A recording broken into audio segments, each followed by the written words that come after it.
कसं काय पब्लिक, तर आज आपण बनवत आहोत भेंडी मसाला. सगळ्यात पहिलं तेलमध्ये अर्धा किलो भेंडी 2 ते 3 मिनटासाठी हाय फ्लेमवर भाजायचे.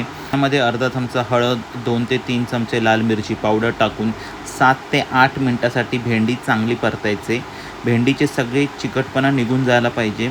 मग त्यामध्ये मीठ, 2 चमचे बेसन टाकून परत 1 ते 2 मिनटासाठी चांगलं परतायचं. कढईमध्ये बटर, 1 चमचा जिरा, हिंग, 1 कापलेला कांदा, 4 टोमॅटो आणि हिरवी मिरचीची प्युरी, 2 चमचे लाल मिरची पावडर टाकून परत थोडे पाणी टाकून 1 ते 2 मिनटासाठी शिजवायचे.